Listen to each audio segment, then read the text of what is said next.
அனைவருக்கும் வணக்கம். ஸோ இந்த கிளாஸில் நம்ம வந்து ஒரு நோட்ஸ் எடுக்கிறது எப்படி எடுக்கலாம், ஈஸியாக எடுக்கலாம், நிறைய வந்து எழுதாமல் ஹிண்ட்டு மட்டும் எடுத்து நம்ம வந்து அந்த ஹோல் ஒரு யூனிட் எடுக்கிறீங்க அப்படின்னா அந்த மொத்த யூனிட்டையுமே ஒரு இமேஜ் மாதிரி ஒரு மைண்ட் மேப் மாதிரி எப்படி கிரியேட் பண்ணுறது அப்படிங்கிறத பற்றி பார்க்கலாம். ஸோ ஆல்ரெடி நம்ம அகாடமியில் வந்து அசைன்மெண்ட் பசங்க எழுதிட்டு இருக்காங்க. ஸோ அவங்களுக்கு இது ஒரு ஐடியாவாக இருக்கும். ப்ளஸ் வந்து புதுசாக நீங்கள் வந்து காம்படிட்டிவ் எக்ஸாம் படிக்க ஆரம்பிக்கிறீங்க அப்படின்னா உங்களுக்கு வந்து நீங்கள் வந்து எவ்வளோ நீட்டாக நோட்ஸ் எடுத்திருக்கீங்க, எவ்வளோ லைன்ஸ் எழுதிருக்கீங்க முக்கியம் இல்லை, பட் உங்கள் மைண்ட்லேருந்து எந்த அளவுக்கு அதை ரீகால் பண்ண முடியுது அப்படிங்கிற ரொம்ப முக்கியம். ஏன்னா நம்ம வந்து நிறைய லைன் பை லைனாக நோட்ஸ் எழுதுகிறோம். பட் அதை நம்ம எக்ஸாம் பாயிண்ட் ஆஃப் வியூவில் யோசிக்கும் போதும் நமக்கு வந்து ஒரு லைன் ஒரு வார்த்தை தான் முக்கியம் அப்படிங்கிற மாதிரி இருக்குது.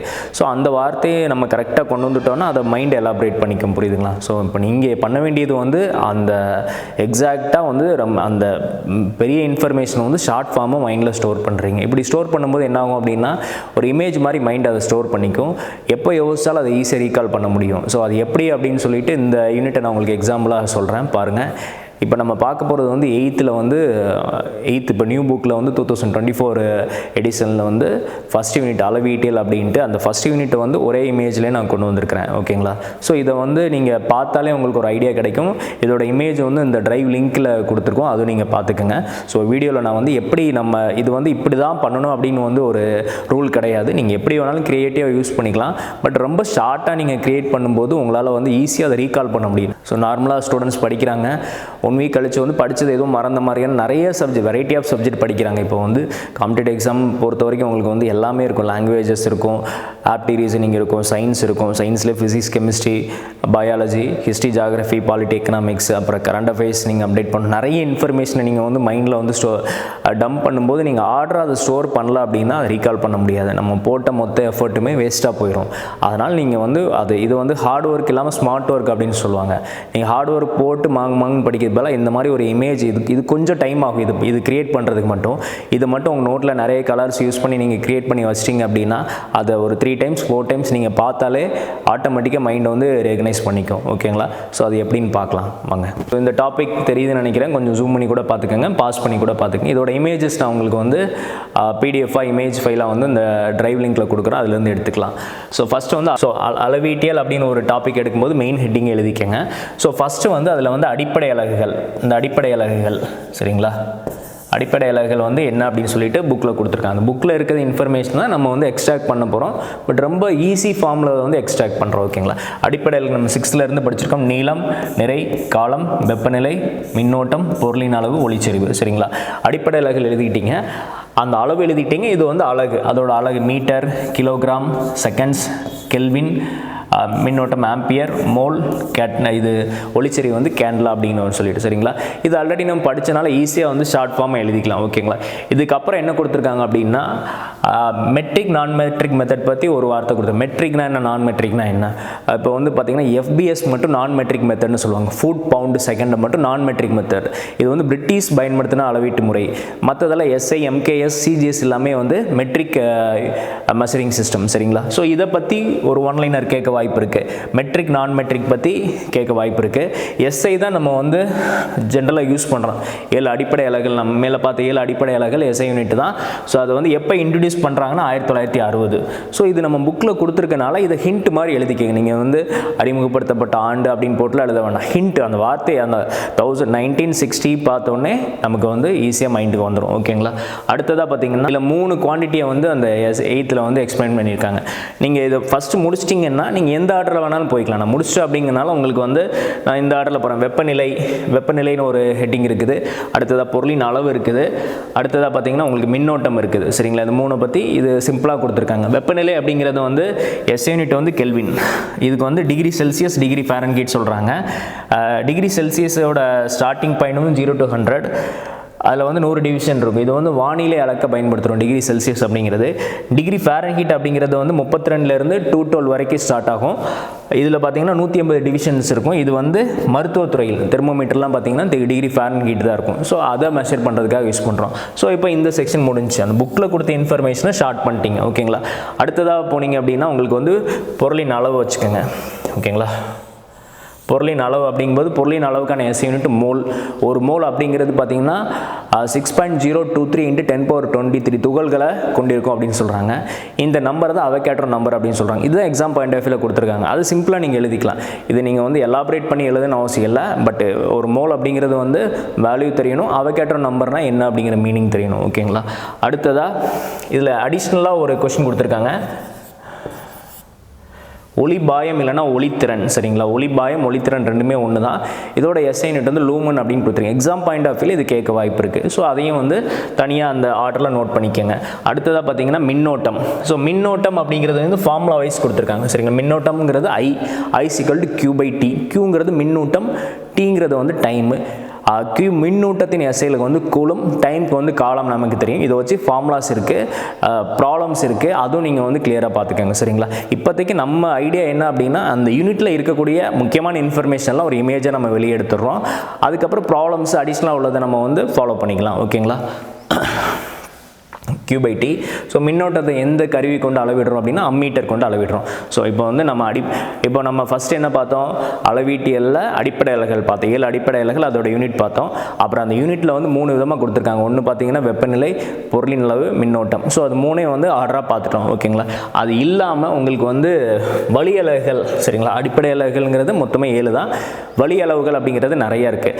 அதில் ஒரு 2 மட்டும் இங்கே எக்ஸ்பிளைன் பண்ணியிருக்கேன். ஒன்று வந்து தலக்கோணம், இன்னொன்று திண்மக்கோணம். சரிங்களா? தலக்கோணம்ங்கிறது பிளேன் ஆங்கிள், திண்மக்கோணம் அப்படிங்கிறது வந்து சாலிட் ஆங்கிள்.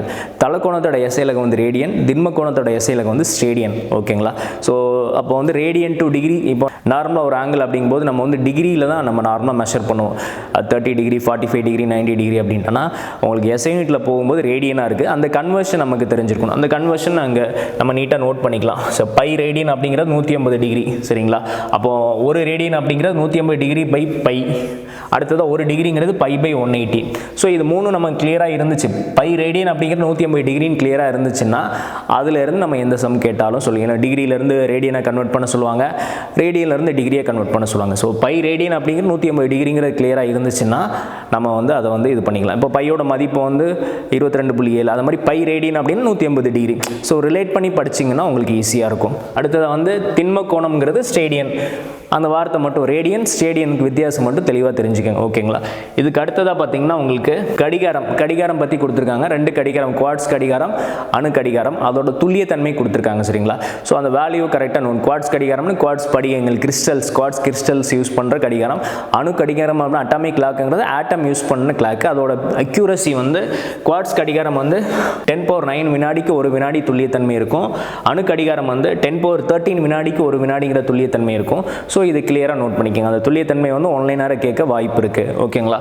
அடுத்ததாக பார்த்தீங்கன்னா உங்களுக்கு அணு கடிகாரம் எங்கே யூஸ் பண்ணுறோம்? ஜிபிஎஸ்ல யூஸ் பண்ணுறோம். க்ளோனஸ் அப்படிங்கிற ஒரு சிஸ்டமில் செயற்கைக்கோள் அமைப்பு படத்தில் யூஸ் பண்ணுறோம்.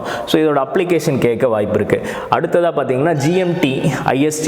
GMTங்கிறது கிரீன்விச் மீன் டைம், ISTங்கிறது இந்தியன் ஸ்டாண்டர்ட் டைம். சரிங்களா? ஸோ அந்த வேர்ட்லேருந்து மைண்டை எலாபரேட் பண்ணிங்க. ஒரு டைம் அந்த வார்த்தையை நீங்கள் நோட் பண்ணிட்டீங்கன்னா மைண்ட் ஆட்டோமேட்டிக் எலாபரேட் பண்ணி நீங்கள் நோட்டில் கொண்டு வரும்போது சிம்பிளஸ்ட் ஃபார்மில் இருந்தால் தான் உங்களால் அதை வந்து ஈஸியாக ரீகால் பண்ண முடியும். நீங்கள் நோட்லேயும் நிறைய எழுதியிருக்கீங்கன்னா ஒரு நோட்டு ஃபுல்லாக எழுதியிருப்பீங்க ஃபிசிக்ஸ் மட்டும். அப்படிங்கும்போது உங்களால் அதை எலாபரேட் பண்ண முடியாது. அது உங்களுக்கு மைண்டுக்கு போகிற போர் அடிச்சிடும். புரியுதுங்களா? அதனால தான் நிறைய கலர்ஸ் யூஸ் பண்ணுறது, ஷார்ட் ஃபார்ம் கிரியேட் பண்ணுறது அப்படிங்கிறது வந்து காம்படிட்டிவ் எக்ஸாமில் ரொம்ப முக்கியம். ஓகேங்களா? இப்போ வந்து GMTங்கிறது இங்கிலாந்தில் லண்டனில் கிரீன்விச்சுங்கிற இடத்துல உள்ள டைமை மெஷர் பண்ணுறது GMT. IST அப்படின்னு பார்த்தீங்கன்னா இந்தியாவில் உத்தரப்பிரதேசில் மிர்ஷாப்பூருங்கிற இடத்துல வந்து இந்த டைம் மெஷர் பண்ணுறோம். ISTங்கிறது 5.30 ப்ளஸ் GMT. சரிங்களா? இந்தியன் ஸ்டாண்டர்ட் டைம் வந்து 5.5 மணி நேரம் ப்ளஸ் வந்து GMT டைமோட சேர்த்து தான் வரும். ஓகேங்களா? இது நம்ம மொபைலில் செட் பண்ணும்போதெல்லாம் நம்ம செக் பண்ணியிருப்போம், பார்த்துருப்போம். ஸோ ஓவராலாக இப்போ பார்த்தீங்கன்னா நம்ம எல்லாமே கவர் பண்ணிட்டோம். ஃபைனலாக இதில் பார்த்தீங்கன்னா 3 டேர்ம் கொடுத்துருக்காங்க. ஒன்று வந்து துல்லியத்தன்மை, அளவிடுதல், தோராயமாக்கல். துல்லியத்தன்மைங்கிறது வந்து எந்த அளவுக்கு அக்யூரசி இருக்குது. புரியுதுங்களா? அளவிடுதல் நுட்பம் அப்படிங்கிறது வந்து அந்த எந்த அளவுக்கு வந்து 2 ஸ்டாண்டர்டுக்கு வந்து நியர்பையாக இருக்குது. அடுத்ததாக வந்து தோராயம் அப்ராக்சிமேஷன் அப்படிங்கிறது வந்து ஒரு 5 வேல்யூ எடுக்கிறீங்கன்னா ஒரு 2 வேல்யூ நியரஸ்ட்டாக இருக்குன்னா அதிலிருந்து அப்ராக்சிமேஷன் பண்ணுறது. ஸோ இது வந்து சிம்பிளாக அது டேட்டா மட்டும் தெரிஞ்சு வச்சுக்கோங்க. ஓகேங்களா? எக்ஸாக்டாக ஒரு பின் பாயிண்ட் பண்ணி ஒரு வார்த்தை இருக்குன்னா அதை வந்து நீங்கள் உங்கள் மைண்ட் மேப்பில் கொண்டு வந்துக்கோங்க. சரிங்களா? 8th இப்போது கிளாஸே ரீகால் பண்ணுறேன். ஃபஸ்ட்டு வந்து அளவீட்டியல் அடிப்படை அலகுகள் பார்த்தோம், 7 அளவுகள், அதோட யூனிட்ஸ் என்னென்னு பார்த்தோம். அடுத்ததாக வந்து அடிப்படை அலகுகள் 3 எடுத்து எக்ஸ்பிளைன் பண்ணியிருக்காங்க. ஒன்று மின்னோட்டம், அடுத்து வெப்பநிலை, அடுத்ததாக பார்த்தீங்கன்னா பொருளின் அளவு. மின்னோட்டத்தில் வந்து பார்த்தீங்கன்னா உங்களுக்கு I=Q/T அதை வச்சு ப்ராப்ளம்ஸ் இருக்குது. Qனா வந்து உங்களுக்கு மின்னூட்டம், அதோட அலகு கூலும் நமக்கு தெரிஞ்சிருச்சு. Tனா டைம் நமக்கு தெரியும். அதை வச்சு ப்ராப்ளம்ஸ் இருக்குது. நீங்கள் அது சிம்பிள் ப்ராப்ளம்ஸாக இருக்கும், ஈஸியாக சால்வ் பண்ணிக்கலாம். அடுத்ததாக பார்த்தீங்கன்னா உங்களுக்கு வெப்பநிலையை பொறுத்த வரைக்கும் கெல்வின் இருக்குது, டிகிரி செல்சியஸ் இருக்குது, டிகிரி ஃபாரன்ஹீட் இருக்குது. ஸோ அதை பற்றி டீட்டெயில் சொல்லியிருக்காங்க. கெல்வின்னா என்ன, டிகிரி செல்சியஸ் எவ்வளோ, எதில் ஸ்டார்ட் ஆகி எதில் முடியும், ஃபாரன்ஹீட் எதில் ஸ்டார்ட் ஆகி எதில் முடியும். அடுத்ததாக பார்த்தீங்கன்னா உங்களுக்கு வந்து அது எங்கே யூஸ் பண்ணுறோம்.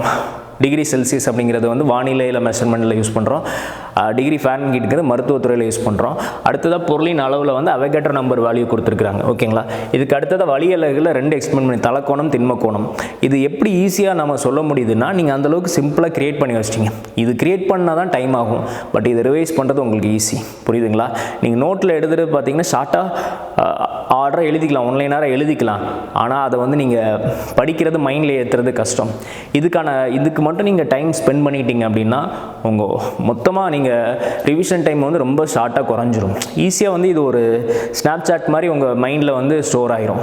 ஆட்டோமேட்டிக்காக நீங்கள் ஒரு 2-3 டைம் ரிப்பீட்டடாக பார்க்கும்போது வந்து ஈஸியாக ரீகால் பண்ண முடியும். ஓகேங்களா? ஸோ அடுத்தடுத்த யூனிட் நம்ம இந்த மாதிரி கிளாஸஸ் பார்க்கலாம். நீங்கள் இனிமேல் நோட்ஸ் எடுக்கும்போதும் இந்த பேட்டர்ன் வந்து ட்ரை பண்ணி பாருங்கள். சரிங்களா? ஏன்னா இது வந்து இப்படி தான் எழுதணும் அப்படின்னு எந்த ஒரு இதுவும் கிடையாது, ஸ்டாண்டர்டும் கிடையாது. நீங்கள் உங்கள் க்ரியேட்டிவிட்டி எப்படி வேணாலும் யூஸ் பண்ணிக்கலாம். உங்களுக்கு அதை பார்த்தோன்னே புரியணும். இதை வச்சு நிறைய இன்ஃபர்மேஷன் உங்களால் சொல்ல முடியணும். அவ்வளோதான். ஓகேங்களா? Thank you students. இந்த மெத்தட் வந்து ட்ரை பண்ணி பாருங்கள். All the best everyone. Thank you.